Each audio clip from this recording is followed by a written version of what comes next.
Welcome to another VeVe Digital Collectibles comic breakdown. I'm Corey with VeVe, and today from Marvel we are getting Black Panther number 5, and I'm stoked to get to chat about this one. I've even tossed some of the Shuri variants up on the shelf behind me. Why?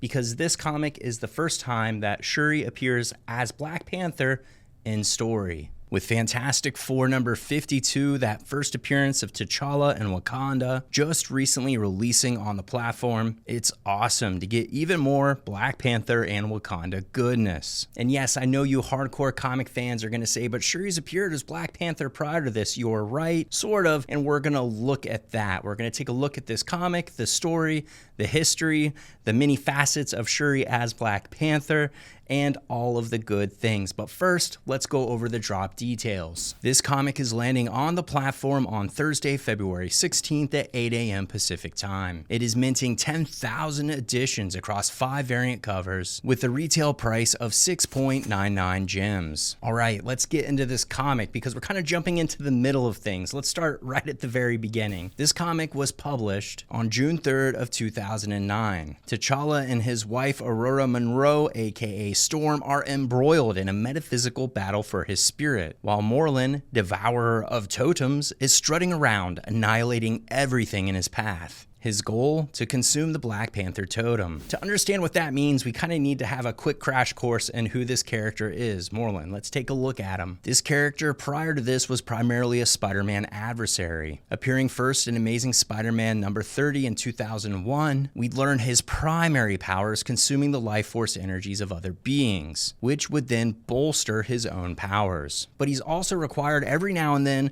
to consume the life force of other super beings. The pure energy he requires must be animal in origin. Bringing us back to this comic in this timeline, Morlun was resurrected by the crocodile cult in a bid to take over Wakanda.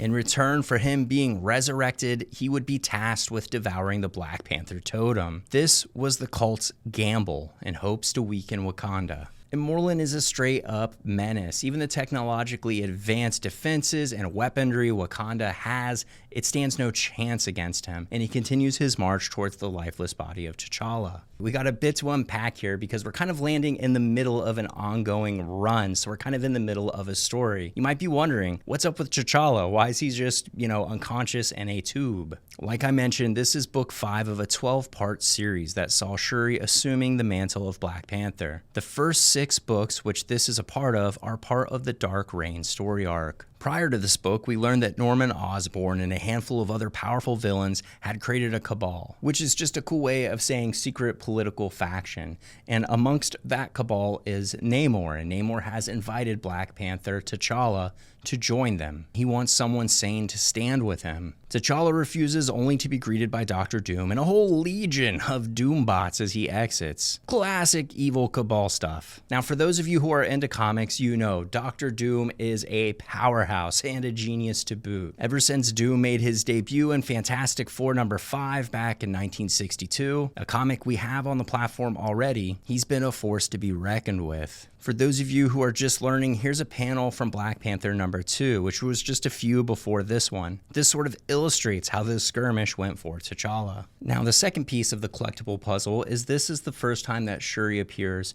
in story as Black Panther, which we can see in this panel, which is now a comic cover, as you'll see in the Secret Rare right here. But you'll notice if you look at this series itself on Marvel.com that she appears pretty much on each and every cover in this costume. Black Panther number 1, the first book in this run, was the first time she is in the costume on a cover. And a year prior to this, in Black Panther Annual number 1, she appeared as Black Panther in a cameo, but that was in an alternate reality. Shuri herself, just in case you're new to comics and collecting, and VeVe especially, made her first appearance in Black Panther number 2, another book Marvel released on the platform already. Now you're hip to the character, the significance, the story, where we are in the timeline.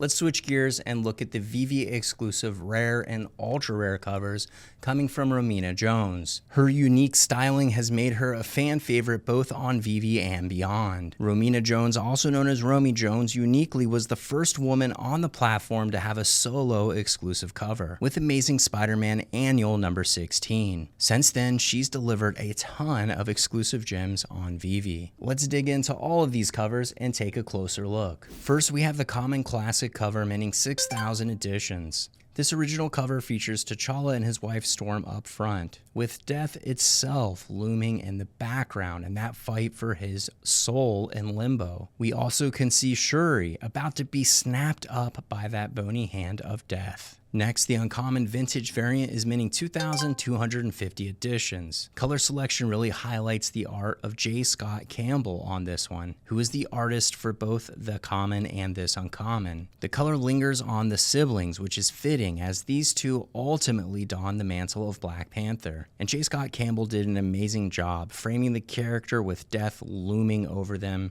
and even having it peek in front of the Black Panther title to create more depth. The rare hero variant in our first VeVe exclusive cover is minting 1,000 editions. Jones and her exclusive art variants have become very popular with many collectors on the platform and off. Strong, bold lines set the stage for the addition of bright, vibrant, and bold color work. There's a stark contrast between Shuri and the drab background, which adds significant depth to the character. Jones has also centered the Black Panther title on this comic, which creates a strong sense of balance. The ultra-rare Vibranium variant is minting 500 editions, and a full color saturation on this comic gives it a sense of completion. The Wakanda Forever pose Shuri is depicted in is iconic for fans. It's also interesting because the first comic book depiction of this pose wouldn't be until the interior pages of Black Panther 171, which was published in 2018. That gives this variant even more uniqueness. Last, the secret rare True Believer variant is minting 250 editions. This, as you know from earlier, is an interior panel pull, and here's that panel it's being sourced from. Ken Lashley was the artist for this book, so the variant art can be attributed to him.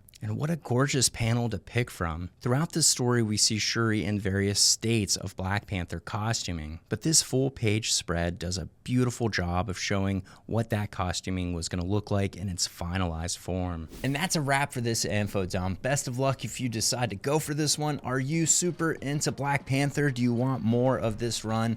Let us know down in the comments. And if you found any of this video useful at all, please like, subscribe, share it with a friend. As for me, I've got more videos to make and things to research. As always, learn, share, collect what you love. This is Corey with VeVe, signing off.